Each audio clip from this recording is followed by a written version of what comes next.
Some people think that spiritual awakening is like finding a secret garden. Everything becomes calmer, clearer, more beautiful. But the truth, the one no one tells you, is that awakening begins feeling more like a fire, and you're the first to burn. It's not peace that comes first, it's collapse. The body begins to feel too much. The mind fills with questions that no one around you understands. You start to shy away from conversations that once seemed harmless, from people who have always been there. And then comes the question, is this spiritual evolution or a silent outbreak?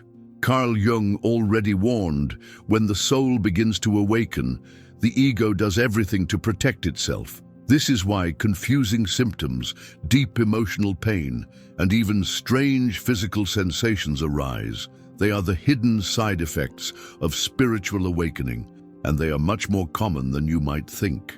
But almost no one talks about it, especially with those who are just waking up, maybe because only those who truly feel it understand.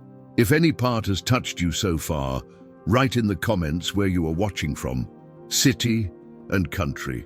So we find ourselves on this invisible map of awakening souls. And if you want to continue receiving content like this, which welcomes the invisible and translates the unspeakable, subscribe to the channel, activate the bell, and leave your like. Here we don't romanticize awakening. We honor the pain of those who were chosen. Now take a deep breath, because what comes next could change the way you see everything you're feeling.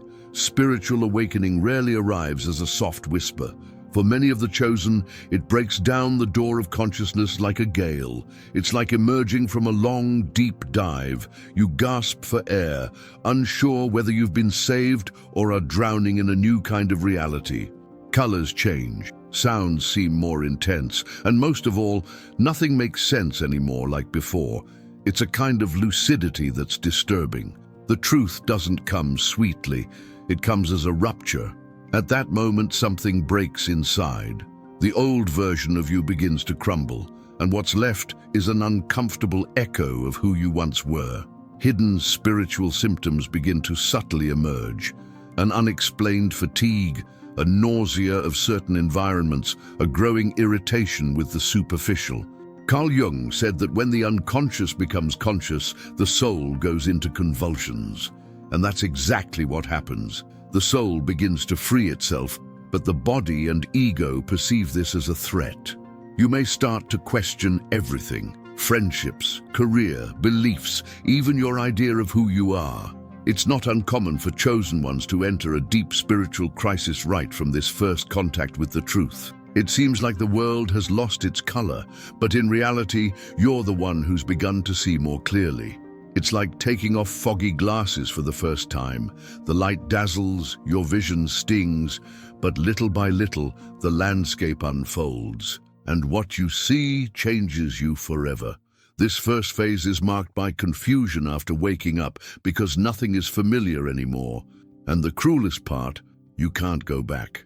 The call has been activated, and the path of the chosen never allows for return. Carl Jung called this the beginning of the journey of individuation, the moment when a being begins to separate from social masks and delve into the process of profound self-knowledge. It's no longer about seeking something outside. Now everything is turned inward, and not everyone is ready for that. This is why many awakening empaths report a feeling of being out of body, disconnected from reality, or even disconnected from the world. It's not crazy, it's spiritual sensitivity being refined. Your senses are being recalibrated to something greater. And this process isn't gentle, it's brutal, but it's also a clear sign that you've tapped into a new frequency, a true spirituality that disturbs, shakes, and transforms, as every true awakening should be. If you're feeling this right now, this feeling of being in the midst of a silent collapse, of seeing everything more clearly and at the same time feeling more pain, know this. This is the first breath outside the illusion. It's uncomfortable because it's real, and everything real at first feels strange, but keep going, because what you're feeling isn't the end, it's the beginning. And what comes next, though more intense, will also be more revealing. Spiritual awakening may seem, at first glance, a rare gift, and indeed it is. But what almost no one tells you is that this gift comes wrapped in solitude. When you climb the mountain of consciousness and finally breathe the pure air of truth, the view is indescribable. But when you look down, your heart sinks. There are those you love, still attached to what you can no longer pretend to believe. And in this contrast, a pain that has no name is born. It's one of the deepest hidden spiritual symptoms: silent isolation. You realize you can no longer return to the same conversations, the same places, the same habits. Old connections now feel fragile, displaced, and worse, they don't notice the difference, but you feel everything. It's as if your soul is screaming on a different frequency and no one else can hear. That's when the awakening, which seemed like a blessing, begins to feel like an invisible prison. This feeling is especially intense among the chosen ones, who possess a spiritual sensitivity far above average. Carl Jung spoke of this moment as a passage to consciousness, where the being separates itself from the collective to find its individual essence. And it hurts, because consciousness doesn't just dispel illusions, it also dispels the people who still live in them. And you're not always ready to lose so much while gaining so much. You begin to experience what I call spiritual loneliness, being surrounded by people but unable to connect. This can even happen within your own home. Sometimes, in the middle of a conversation, you fall silent, not out of contempt, but because your spirit no longer finds nourishment there. And then you begin to withdraw, first from conversations, then from gatherings, and finally, even from yourself. This withdrawal can be frightening, but it is part of the deep spiritual healing that is beginning. Many try to force themselves back out of guilt, fear, or need, but realize that returning simply isn't possible anymore. And that doesn't mean you're becoming cold or arrogant. It just means that your soul is preparing for something greater, something that requires space, silence, and discernment.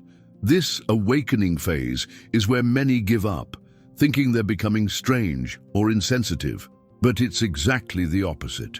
You're becoming more sensitive than ever. Accepting this phase as part of the chosen path is a courageous step. Because yes, the mountain is high, but only from there can you see the whole.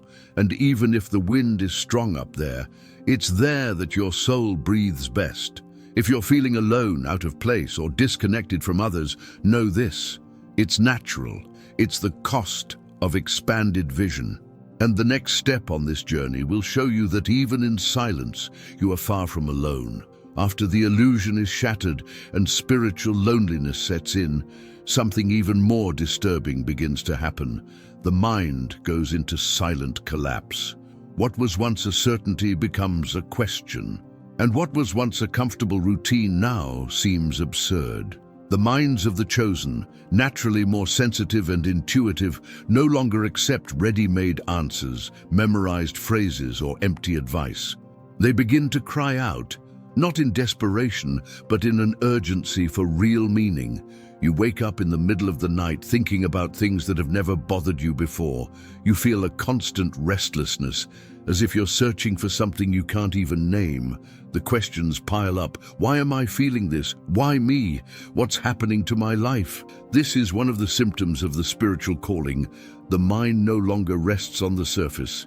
It wants to dive in, but it doesn't yet know how to swim in the waters of the soul. Carl Jung called this a confrontation with the unconscious, and he said that this confrontation is inevitable when the process of individuation begins. That is, when you approach your true self. But this internal movement causes intense friction with the rational mind, and this friction manifests a spiritual existential crisis, identity confusion, and even feelings of disorientation.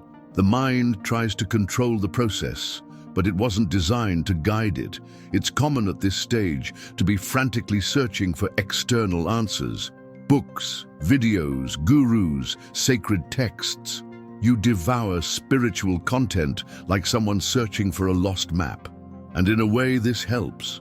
But the danger lies in getting lost in the information and forgetting about transformation. The mind wants to dominate the process. But the awakening of consciousness isn't a mental process. It's vibrational, sensory, existential. And so, the more you try to control it, the more you lose yourself. This is a delicate point for awakening empaths. They have an enormous capacity to absorb information, but also to become deeply confused by it.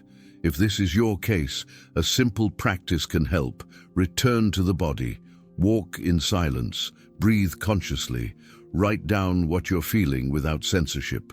These actions reconnect you with your center and silence the mind's urgency, which doesn't always want to understand, but simply to survive. The good news is, this phase passes. The mind wasn't made to be discarded, but to be realigned. And when it stops resisting, it begins to cooperate. The questions will still come, but with less pain. And little by little, the answers emerge, not as logical sentences, but as inner feelings of certainty. The next step is to understand that getting lost is also part of the journey, and that the confusion that now bothers you can be the bridge that will lead you to revelation.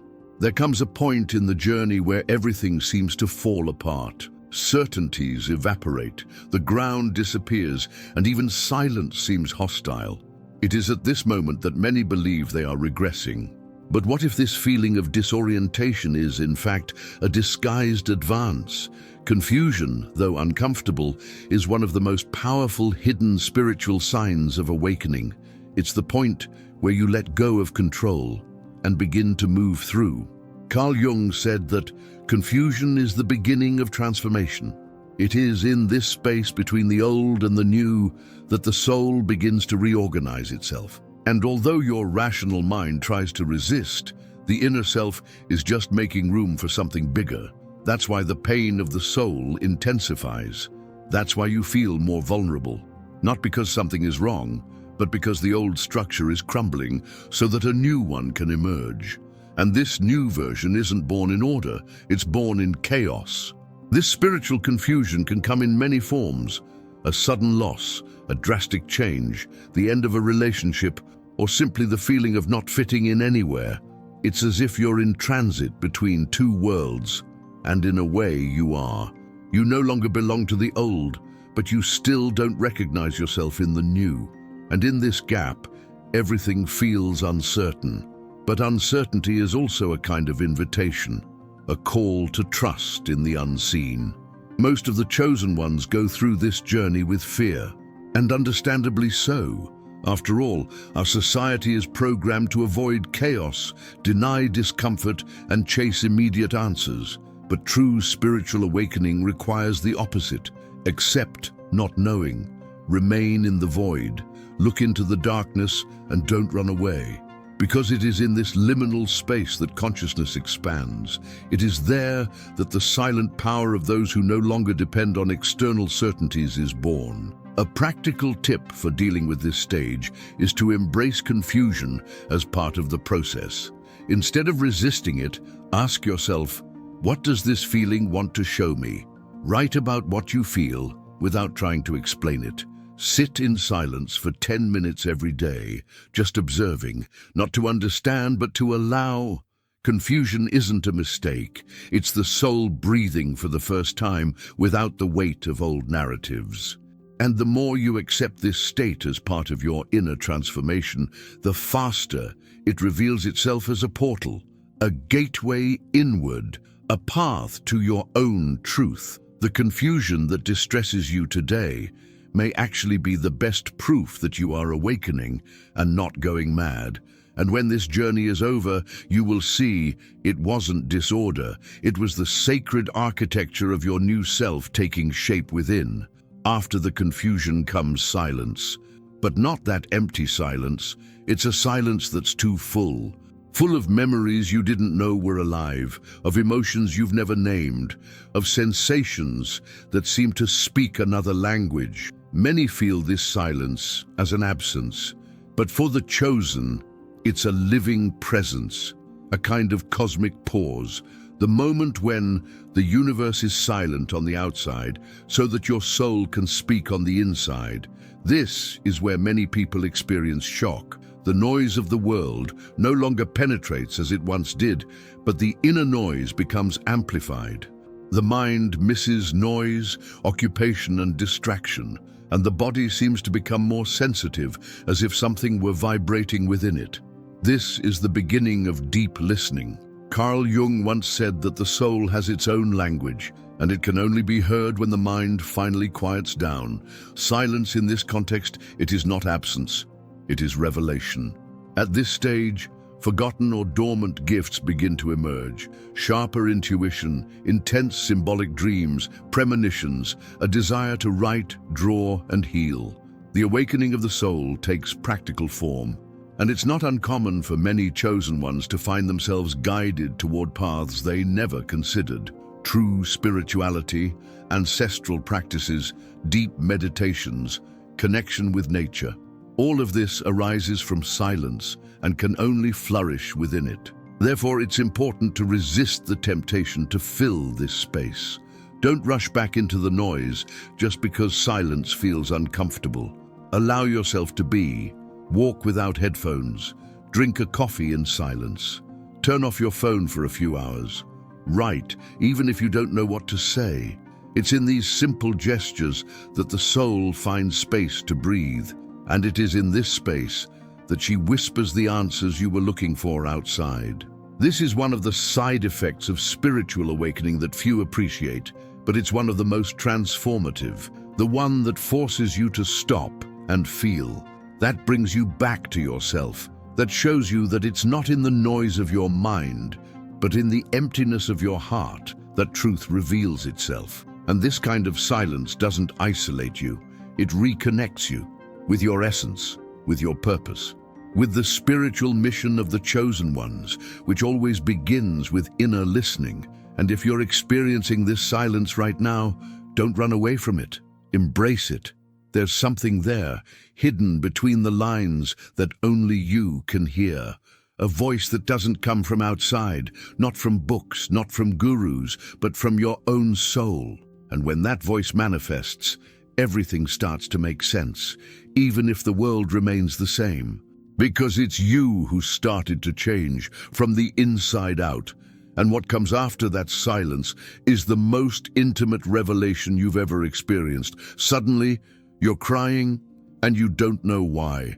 You feel an anguish in your chest that seems to have no name, no reason. And the strangest thing, it's a pain that seems not be yours, but it lodges within you with full force. This confuses, frightens, and in many cases, paralyzes. But this is one of the most profound side effects of spiritual awakening, the activation of vibrational empathy, a rare and silent gift that few understand. Carl Jung said that what you feel intensely, even if you don't understand it, is your soul trying to expand the boundaries of your world. For the chosen, this expansion manifests as an almost psychic ability to sense the environment, others, the planet. Suddenly, crowds become unsettling, news weighs on you, energies invade. You begin to sense what others try to hide, and this spiritual sensitivity can be mistaken for fragility when, in fact, it is raw strength. But this gift comes at a cost, because by capturing the world's pain, you also carry the risk of becoming ill from it. Many awakening empaths begin to experience unexplained physical symptoms, extreme exhaustion, headaches, insomnia, palpitations, unexpected crying spells. Science may not understand, but the soul knows. You're not getting weak. You're becoming more subtle, and that's why you need to learn to live with this new perception.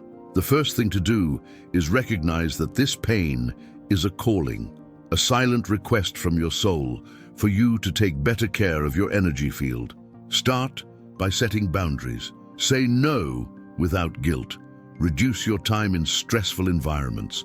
Protect yourself spiritually with herbal baths, cleansing meditations, prayer, silence, and presence.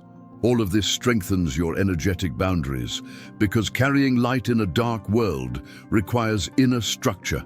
Another powerful practice is to channel this sensitivity into expression.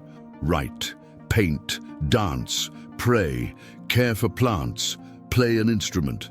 Pain doesn't just have to be felt, it can be transformed. You are like a spiritual antenna, capturing dense frequencies, but you have the power to transmute these waves into something beautiful and useful. This is one of the spiritual missions of the chosen. Transform suffering into healing, first in oneself, then in others. So if you've been feeling drained for no reason, if your emotions seem amplified, or if other people's pain is weighing you down as if it were your own, breathe. You're not broken, you're opening up, and the greater the opening, the greater the responsibility. But also, the greater the capacity to love. And that kind of love, quiet, empathetic, deep, it's the kind of power that only the truly awakened can sustain.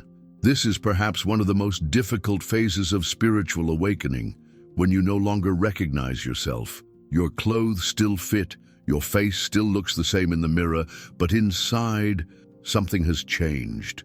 And it's changed so much that even your thoughts seem like someone else's. It's as if you've left yourself but haven't yet arrived at the new you. This isn't madness. It's transition. It's the middle ground, the place where the old no longer works and the new hasn't yet formed.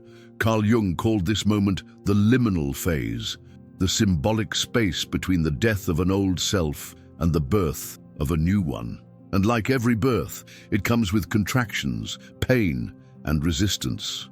Many describe it as a spiritual existential crisis, the feeling of floating without direction, without reference, without identity. You are no longer who you were, but you still don't know who you are becoming.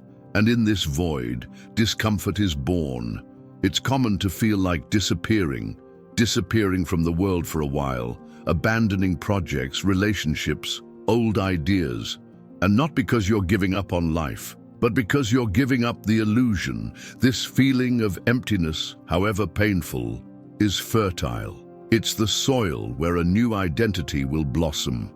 But like every seed, it needs time in the dark. And it's in this darkness that most give up, or turn back, or hide. Don't do it. Understand, this phase is natural. It's a necessary emptying process. You are freeing yourself from the layers you once thought were you, the titles, the roles, the masks. Everything is falling because it no longer fits. And this loss is not a sign of failure. It is a sign of expansion. The chosen ones are those who can endure this in-between, this formless, unmapped territory, because they know intuitively that what comes next is worth the effort. An important practice at this stage is self-compassion. Speak to yourself lovingly. Allow yourself to feel without rushing to fix things. Avoid comparing yourself to others, especially those who seem too sure of their own lives. A soul in the process of transformation doesn't need speed. It needs respect. Walk slowly. Care for yourself as you would a newborn baby, because in part, this is what you're experiencing. The birth of a new self. And when this new you begins to emerge, you will notice it won't be with an explosion or a celebration. It will be with subtlety, a new inner voice, a new way of reacting, a new kind of peace. Not perfect, but more yours. And then you will realize that limbo has passed, that the transition has happened, that the void has become a cradle, and that the pain of not knowing who you are was, in fact, the beginning of remembering who you always were. There is a subtle trap on the path to spiritual awakening that few realize, and almost no one admits. It's the moment when, after so much suffering, so much loneliness, so much inner transformation, you begin to feel different. And indeed, you do. But that's when the ego silently puts on a white robe and pretends to have been purified. That inner feeling arises that you know better, see beyond, have been chosen. And while all of this may be true, the risk lies in how it manifests. Carl Jung warned, the ego doesn't disappear with awakening, it merely changes its clothes. Before it dressed itself in status, beauty, or power. Now it can hide behind words like light, frequency, and mission. It's a more refined, more spiritualized ego, but still an ego. And this kind of disguise is dangerous because it confuses superiority with awareness and wisdom with control. This is where many get lost, thinking they have already found themselves. The chosen ones, because they feel so much, see so much, and experience such profound pain, run this risk even more.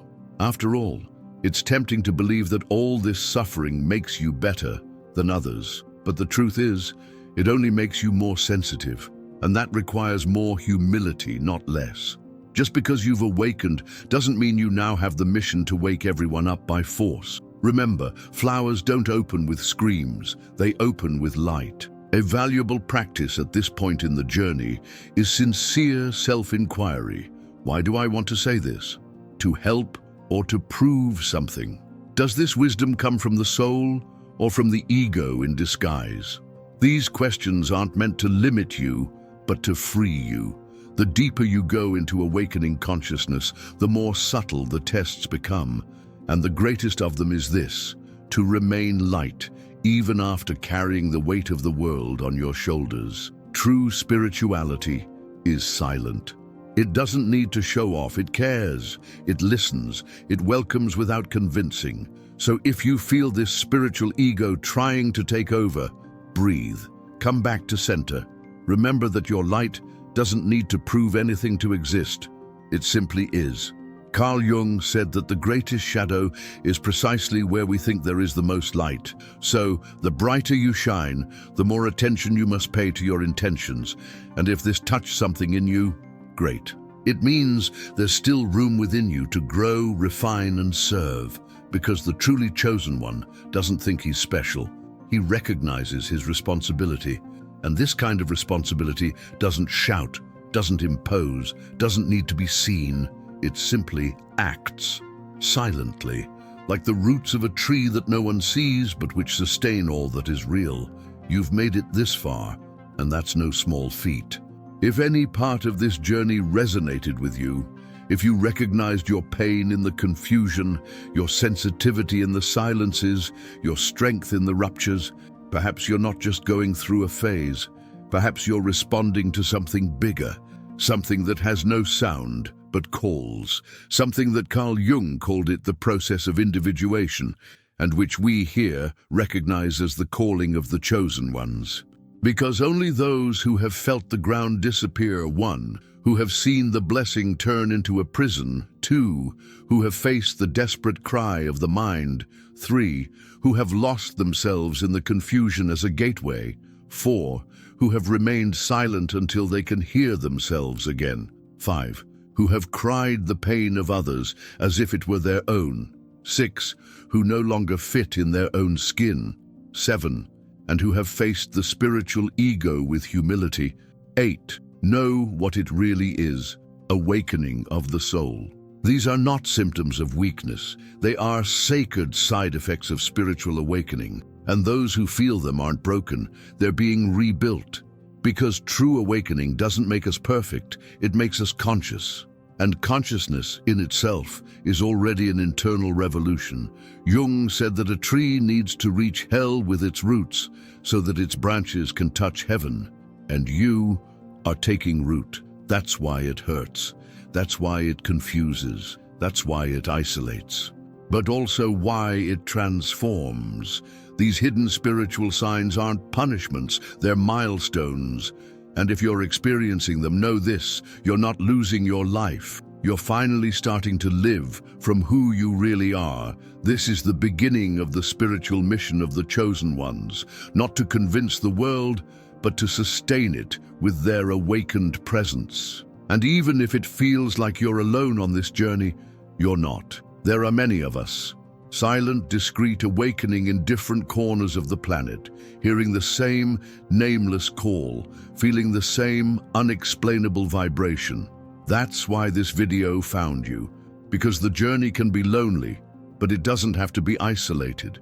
There are others like you, and when we recognize ourselves, everything makes sense. So keep waking up, keep feeling, keep trusting. The pain you feel today is the same portal that will reveal the full extent of your light tomorrow. And even if you don't see it, someone is being healed just by seeing you being who you are. Because the chosen ones never walk alone. They just walk one step ahead. If you've made it this far, it's because something inside you is also moving. Maybe you can't explain it, maybe you're still confused, but if any part of this video touched your pain or brought peace amidst the chaos, then trust. This is a sign. Signs don't shout, they whisper. And sometimes, all it takes is listening with an open heart to realize it's no longer just theory. It's about you. Spiritual awakening is a profound journey. Lonely in many ways, but full of meaning for those who have the courage to continue. Every side effect, no matter how strange it may seem, is a clue to the path that is opening up. Therefore, I invite you to look at everything you're feeling not as a problem, but as gateway to your true essence. And if you have any questions, fears, or just want to share something, the comments are open to you. Indeed, right below where you are watching us from, city and country. It's not just curiosity, it's community building.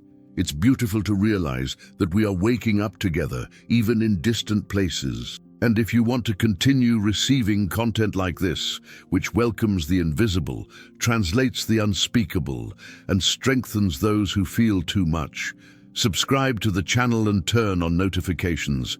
Your like is also a sign, a silent nod saying, "This message has found me." And if someone special crossed your mind right now, share this video with her. Sometimes the right word comes at just the right time and changes everything. Here, you have space. Here, you are seen. Because the chosen ones never walk alone. They only acknowledge each other in silence.